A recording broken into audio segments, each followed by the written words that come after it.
কলিতাসকল অসমৰ ভূমিপুত্ৰ। কলিতাসকল অসমৰ ভূমিপুত্ৰ। বৃহত্তৰ অসমীয়া জাতি গঠনত কলিতাসকলে গুৰুত্বপূৰ্ণ ভূমিকা পালন কৰিছে। কলিতাসকলে ভূমিৰ অধিকাৰ পাব লাগে। বড়োলেণ্ডকে ধৰি বিভিন্ন ঠাইত বসবাস কৰা কলিতাসকলে সমমৰ্যাদা পাব লাগে। ৰাজনৈতিক অধিকাৰ পাব লাগে। কলিতা জনগোষ্ঠীয় সন্মিলন অসমৰ সভাপতি ডক্টৰ সোণেশ্বৰ কলিতাই আজি বোকাখাতত এনেদৰে কয়। গোলাঘাটলৈ যোৱাৰ পথত এখন্তেক বোকাখাতত ৰওঁতেই ভৱানন্দ কলিতা, অতুল শইকীয়া, সূৰ্য কাকতি, ৰিপুণ শইকীয়া, ভোগেশ্বৰ ফুকন, বকুল তামুলী, সুদীপ্ত তামুলী আদিয়ে গামোচাৰে আদৰণি জনায়।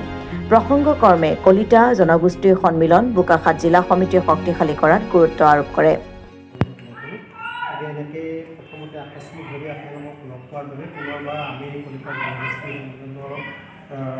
ধন্যবাদ জনাইছোঁ আৰু আপোনালোকে যি আমাক আদৰ সম্ভাষণ জনালে ইয়াৰ বাবে আমি নথৈ সুখ অনুভৱ কৰিছোঁ যে শ্ৰদ্ধাৰ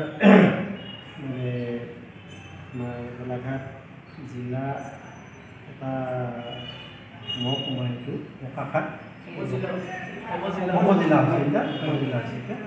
আমি এক কমিটি এখন কৰিছিলোঁ আজিৰ পৰা 5 বছৰমান আগতে 5 বছৰ আগতে কমিটি এখন কৰিছিলোঁ আৰু তাৰ ছেক্ৰেটাৰীজন আমাৰ মিটিং এইবিলাক প্ৰেচিডেণ্ট ছেক্ৰেটাৰী দুইজনে গৈছিল প্ৰথম 2-3খন মিটিঙত।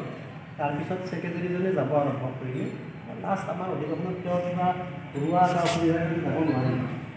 ঘৰুৱা আমাৰ ডক্টৰ মুকুট কলিতা, তাৰপিছত ডক্টৰ হৰিচৰণ দাস, এনেকুৱাকৈ কেইবাগৰাকীও নতুন প্ৰজন্মৰ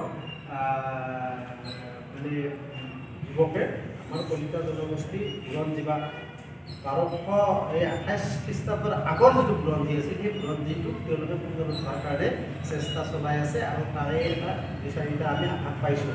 আৰু তাত আমি কথাবোৰ গম কৰোঁ, সঁচাকৈ গম কৰোঁ যে চিনাৰাই চুকাফা বা বীৰ লাচিত অসম বা ভাৰতবৰ্ষৰ মানুহে যেনেকৈ জানে ঠিক তেনেকৈ কিন্তু তাৰ আগৰ যিসকল বীৰ আছিল, যোদ্ধা আছিল অসমৰ, সেই বীৰ যোদ্ধাবিলাকক কিন্তু অসমৰ ৰাইজেও নাজানে, ভাৰতৰ ৰাইজেও নাজানে, এইকাৰণে আমি কলিতা মানুহো নাজানো, বেছিভাগে নাজানো।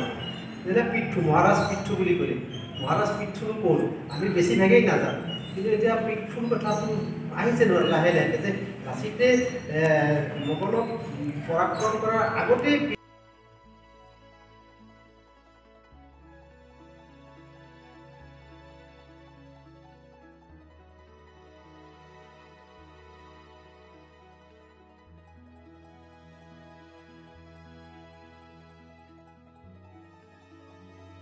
বোকাখাতৰ পৰা ভৱানন্দ কলিতাৰ ৰিপৰ্ট, অসম টুডে।